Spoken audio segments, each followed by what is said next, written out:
Hey guys, in this video I want to talk about German volume training, GVT, German volume training, or the 10 by 10 rep and set system.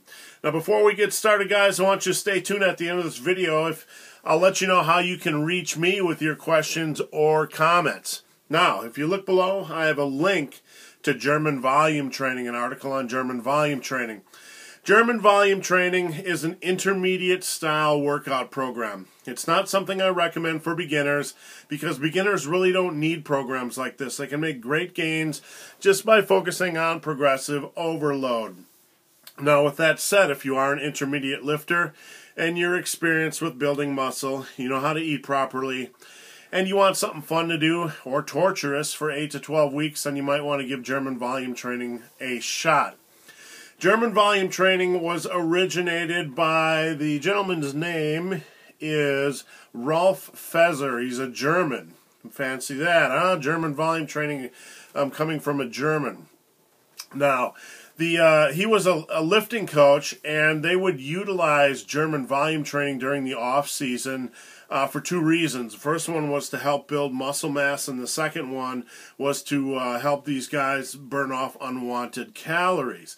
Well, a funny thing happened during the usage of this program. They were finding that over the course of an 8, 10, 12-week cycle that these guys were moving up a weight class. That German volume training was such an effective muscle builder that the Olympic lifters were adding a lot of muscle in a short period of time and moving up a weight class. So, guys, that is why German volume training kind of got a good, kind of caught on a little bit in popularity. In 1996, Charles Poliquin featured an article on German volume training in the magazine Muscle Media 2000, and in that magazine he outlined the basics of German volume training, and I'm going to give that information to you. For his program, let me just pull it up here on my computer right quick.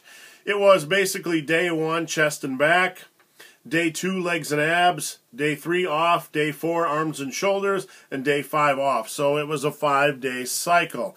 For the big lifts like chest, back, legs, so on and so forth, you would do a 10 by 10 exercise, and you were encouraged to use the most impactful exercises. Now, for the big 10 by 10 sets by 10 reps, 10 sets by 10 reps, you rested 90 seconds between sets. For the assistance work, which came after these big hitters, it was generally 3 sets by 10 to 15-ish reps, and you'd rest about 60 seconds between sets. Now, let me pull up my information here. We got the rest periods. The original German volume training, Charles Poliquin talked about working antagonistic muscle groups. That means muscle groups that were opposed to one another, like chest and back, biceps and triceps, quads and hams, or overhead presses and lat pull-downs, which are antagonistic. So that was a part of German volume training. It can be utilized, but you rarely see it in common German volume training templates. I believe there's one article out there by Poliquin floating around that does show antagonistic work between biceps and triceps and chest and back, but you won't commonly see that. Now, weight additions. The only time you add weight during German volume training is when you're able to hit 10 sets, 10 reps by 10 sets with one weight. You use one weight for the entire 10 set scheme, and generally you start about 60% of your 1 rep max. It's okay not to hit 10 reps on all the sets, kids, but you don't want to train to failure. There's no point in training to failure. Frequency, I already addressed that. The original frequency was working a muscle every 4 to 5 days. And Charles Poliquin also goes into some talk about rep tempo.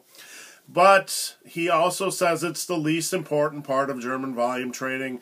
So it's nothing I'm going to discuss in this video. If you want to learn more about tempo, it is in the article below, along with a lot of other quality information. Now, boys and girls, in this article that is below, I put together my own German volume training program. Like I said, the original one had you working each muscle group once every 4 to 5 days. I found as a natural when I ran it that the DOMs were so intense, sometimes I could barely move for a week. It is that brutal. So I recommend as a natural, and I don't generally recommend body part splits for natural, but in this case, this workout is brutal, kids. I recommend working each body part only once a week because of the overall impact of this program. So I put together a 4-day split. It is day 1, chest and upper back. Day 2, legs and abs. Day 3 off. Day 4, shoulders and lats. Day 5, biceps and triceps. Yes, you have an arm day, kids. Got to build those big arms. And day 6 and 7 off. I basically do some antagonistic pairing. You work chest and upper back together with bench press and rows. And then you do shoulders and lats, which are antagonistic. The overhead presses and the lat pull downs are antagonistic work. You also have a day that works those as antagonistic groups. The seated barbell press and the lat pull down or pull-ups. On arm days, you do dips and dumbbell curls or something like that. So, guys, for more information on this program on German volume training and my variations, see the link below. And guys, if you have any questions or comments for me, the best way to reach me is via email, which is contained below, or via the link to the forum, which is contained below. Join the forum. It's troll-free. It's hater-free. Got a lot of experienced lifters there who would love to help you out and answer your questions. So guys, thanks for watching. Have a great day.